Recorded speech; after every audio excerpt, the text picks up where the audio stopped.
Hello everyone, it's your girl Shay here today, and this video is going to be for English speakers who are currently studying Russian. So it's kind of a short but motivational video, and I would also like to give you a chance to learn a few new words yourself. I'm all about expanding vocabulary, so I've got a short list here. The first thing I want to teach you how to say is набираться терпения. What does that mean?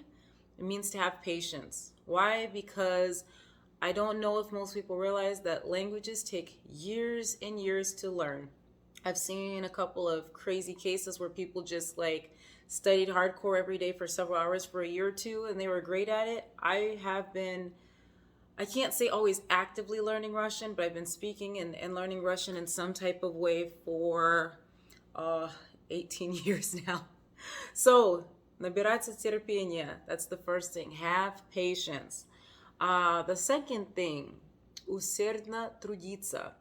Усердно трудиться means to work hard.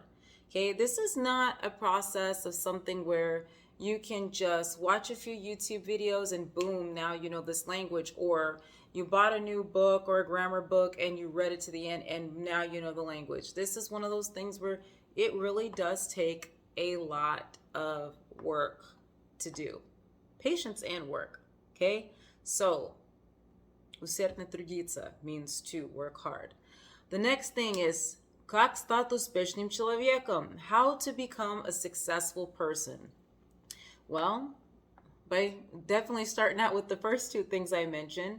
And if you're new to Russian or you're still in the beginning stages, you're probably wondering if person is человек and успешный is successful, why are we saying как стать успешным человеком? And the answer is because it changes into the instrumental case. Like, what the heck does that mean, right? So one thing I've noticed about Russian is anytime something turns into something else, they often use the instrumental case to do it. And I've been trying to help out a few friends that are currently learning Russian and they're struggling with the cases. The only thing that I could suggest until you fully understand the rules is save them into your notes the same way you could use them. If you read it in an article where something said something about какой-то человек, который стал успешным человеком, and you're like, oh, this person became a successful person, save it into your notes the same way you read it, because then you have a better chance of using it properly later on when you are ready to reproduce this information, okay? So the next thing is применить на практике. Применить на практике or применять на практике means to put it into practice, okay? Ты можешь применить на практике прочитанное, so you can put into practice what you've read. Ты можешь применить на практике получение знания, so whatever knowledge you've gotten in, it's something you can finally put into practice. That's what применить на практике means. Sorry, I should have actually taken the time to pronounce these so that you can get a good understanding of how to say them. However, for pronunciation, I suggest anyway to go to a native speaker. Native speakers are not that usually the best at explaining rules because they've never been up for the same challenges as you as a language learner are up to, but they can definitely tell you how to pronounce things. And don't be surprised if they pronounce things differently, because with Russian speakers, they can be from different parts of a country or completely different countries, and they have different accents. So the last thing I would like to teach you is работать последовательно, which means to work consistently. This is something that I feel is very important, probably the most important thing to take into account. And I say this because I myself have not been a person that studies consistently. If I studied consistently, I would have already reached my goals with Russian and along with Spanish and Romanian and Italian, because those are also languages I'm currently studying. With Russian, I've made it a pretty far away. I mean, I can definitely converse with people without any problems at this point.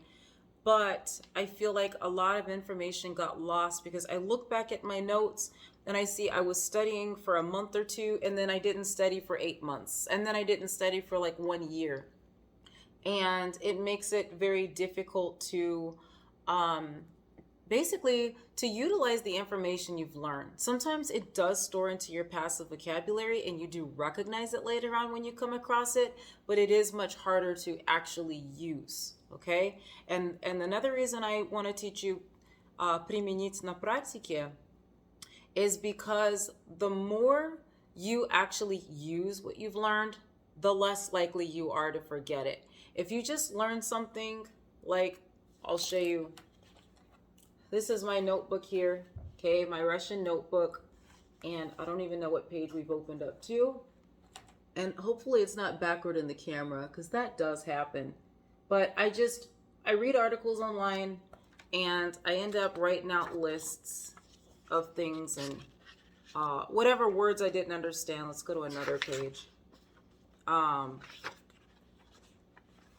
Okay, and here's a full set of work there. And what I'll do is, whatever words I didn't understand as I was reading, I'll put them on there. Maybe that might be more clear. Anyway, point being, I'll make these lists. I love lists. Some polyglots hate them. And I like to go back and review them. I try to review them as much as possible now. It just makes learning so much easier when you see something consistently versus waiting a month later and trying to test yourself on it. The point being, I understand everything in this book. If I heard it or I read it somewhere, I'd understand it. But until I actually start using these words, which a lot of them I do, but not all, it's going to be much harder to retain this information and hold it on a much longer term. So anyway, those are the words I have for you. Now I'm going to try to figure out how to put subtitles so you can learn how to spell them. And thank you guys for all of your love and support. Пока!